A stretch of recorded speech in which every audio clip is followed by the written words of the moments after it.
Je voudrais que tu penses à tes arrière-grands-parents. Tu en as 8. Que sais-tu d'eux? Quel genre de personnes étaient-ils? Quelle était leur réputation? Avaient-ils la réputation d'être généreux ou méchants? Combien de richesses ils avaient accumulées? Étaient-ils riches ou pauvres? Possédaient-ils de grandes propriétés ou étaient-ils dépendants des autres? Je ne sais pas à quel point ils étaient populaires. Les gens les aimaient-ils ou étaient-ils détestés? Je ne sais pas à quel point ils étaient honnêtes. Étaient-ils des menteurs invétérés ou tenaient-ils à leurs promesses? Je ne sais pas dans quel but ils ont vécu. Je ne sais pas s'ils étaient généralement en bonne santé. Étaient-ils souvent malades? Je ne sais pas comment ils sont morts. Était-ce un accident? Quelqu'un les a-t-il assassinés? Étaient-ils très malades? Ou leur décès a-t-il été soudain? Ont-ils disparu? Ou se sont-ils simplement déplacés vers un endroit inaccessible pour nous? La seule chose dont nous sommes sûrs, c'est qu'ils sont arrivés dans ce monde sans rien et sont repartis sans rien. Nous savons qu'ils sont nés et puis qu'ils sont morts. Quelle que soit la vie qu'ils ont choisi de vivre et qu'ils ont vécue, ont-ils fait le bon choix maintenant qu'ils sont partis? Qu'en est-il de toi? Comme eux, tu vas quitter ce monde et bientôt tu seras oublié par ce monde. Peux-tu apprendre à vivre de manière à ce que ta vie ait un sens au-delà de la tombe? Oui, tu le peux. C'est pourquoi Dieu nous a donné la Bible. Alors apprends ce que la Bible est et apprends à construire ta vie sur le roc de sa vérité. Quel est le message de la Bible? Qu'est-ce qu'elle est? Qu'est-ce que nous avons entre les mains lorsque nous possédons, lorsque nous tenons une Bible? Qu'est-ce que c'est la Bible? Dans la Bible, en premier lieu, il s'agit de Dieu. Il s'agit de ce que Dieu communique sur lui-même. La Bible n'est pas principalement un livre de lois et de règles, bien qu'il y en ait. Mais dans la Bible, il s'agit principalement de l'action de Dieu dans l'histoire de l'humanité. Grâce à la Bible, nous apprenons qui est Dieu, comment il traite les hommes, ce qu'il pense de chacun d'entre nous personnellement, et comment il traite les gens après la mort, comment il traite Satan. Nous allons étudier la Bible de manière continue dans cette étude, dans l'ordre chronologique des événements. C'est comme dans la construction d'une maison, l'ordre est très important. C'est comme dans la préparation d'un repas, l'ordre est très important. Il ne suffit pas seulement d'avoir les bons ingrédients ou bien le bon matériel pour construire la maison. Il faut mettre et organiser ce matériel et le disposer dans un ordre précis pour que la maison puisse tenir debout. On commence par la fondation. C'est ce que nous allons faire. Nous allons commencer par le livre de Genèse, le livre du commencement. Et dans ce livre de commencement, nous allons comprendre le message de la Bible, le message principal de la Bible.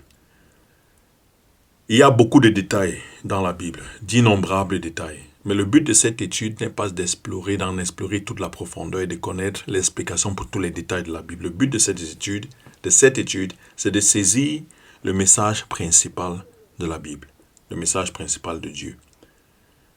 Quelle est la structure de la Bible? La Bible a deux parties, l'Ancien Testament et le Nouveau Testament. L'Ancien Testament commence avec la création, dans son premier livre, et son dernier livre a été écrit 400 ans avant la naissance de Jésus.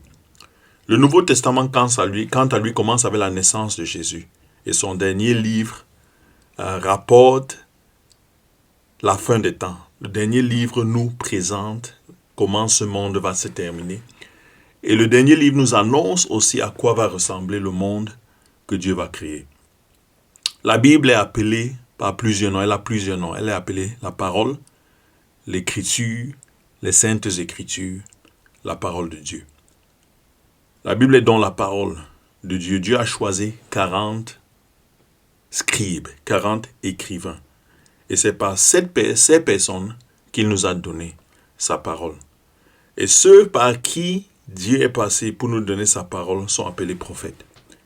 Les saintes écritures sont donc inspirées de Dieu.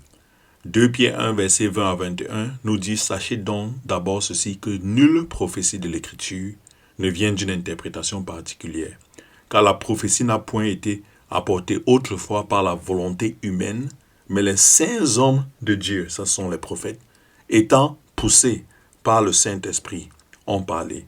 La prophétie, ce qui est venu, ce qui nous est parvenu par les prophètes, la parole de Dieu, la Bible.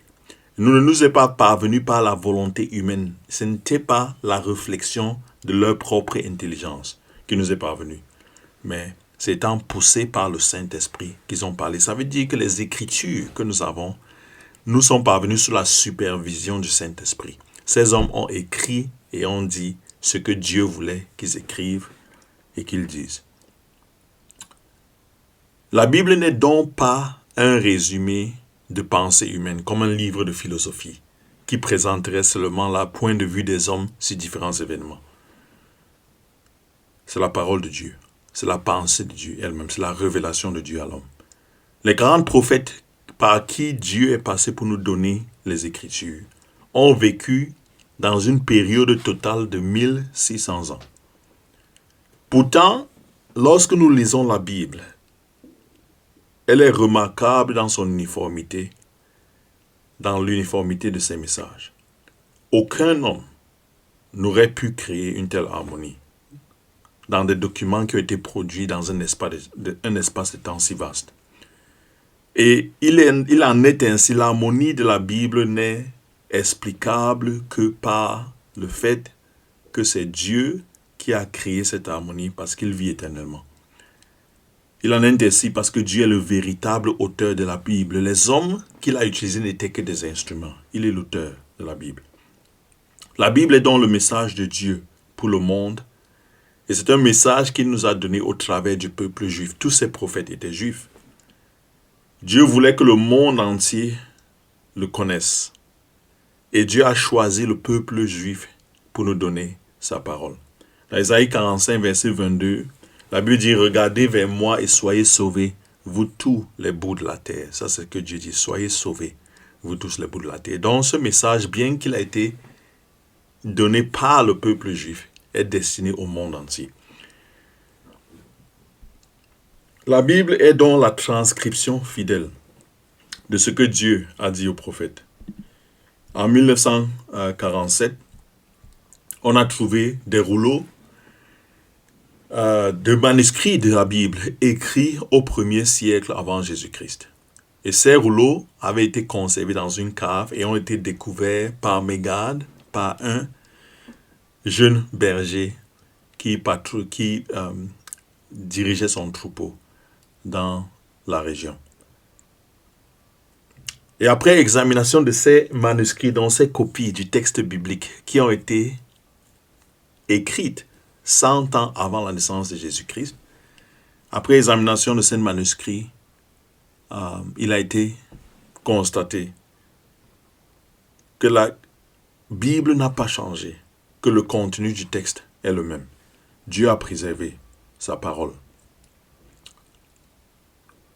Psaume 27, verset 7 nous dit « Les paroles de l'Éternel sont des paroles pures. C'est un argent raffiné au creuset. En terre fondue 7 fois, toi, ô Éternel, tu les garderas. » Dieu a préservé sa parole. Malgré tous les essais de corruption de la Bible, il a préservé une parole authentique parce qu'il veut que chaque génération écoute ce qu'il a annoncé au monde. Et pour préserver sa parole, Dieu l'a fait traduite. La Bible est le livre le plus traduit au monde et dépasse tous les autres livres de très loin. Aucun autre livre n'est comparable à la Bible. Quand on regarde sa préservation et le nombre innombrable, vraiment innombrable de traductions dans presque toutes les langues du monde, la Bible a été traduite. Dieu veut que chaque homme écoute ce qu'il a dit. Dieu veut que chaque homme le connaisse et que chaque homme soit sauvé. La Bible contient l'histoire. La Bible n'a pas été écrite simplement pour un but historique. Dieu ne voulait pas simplement nous raconter l'histoire du monde. Mais Dieu voulait, au travers de l'histoire du monde et de son action dans le monde, se révéler à nous. Et la Bible, ce que la Bible dit sur l'histoire est sans erreur. La Bible est un message, un enregistrement authentique et sans erreur de l'histoire de l'humanité. C'est l'histoire du point de vue de Dieu. Lorsque les hommes écrivent les histoires, ils écrivent l'histoire de leur point de vue. Mais la Bible nous donne l'histoire du point de vue de Dieu, Dieu qui voit le cœur de l'homme, Dieu qui connaît tout, et Dieu qui est au commencement et à la fin. Et l'archéologie confirme ce fait, parce que tout ce que les archéologues ont trouvé, tout ce qu'ils ont retiré de la terre, toutes les preuves qu'ils ont pu rassembler, chaque nouvelle découverte confirme que la Bible est sans erreur, qu'elle est une histoire authentique.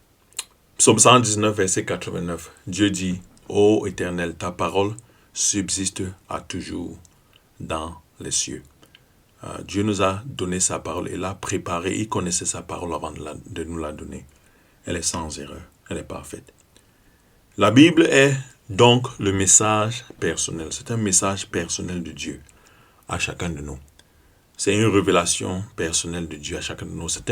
C'est une lettre d'amour que Dieu a écrite pour toi et pour moi. La Bible n'est pas un livre religieux comme beaucoup pensent. Ce n'est pas simplement un livre que Dieu nous a donné pour que nous exercions une religion, pour que nous sachions quoi faire, quelle habitude, quelle routine avoir. Mais la Bible, c'est Dieu qui se révèle à nous. C'est Dieu qui se révèle à toi et moi.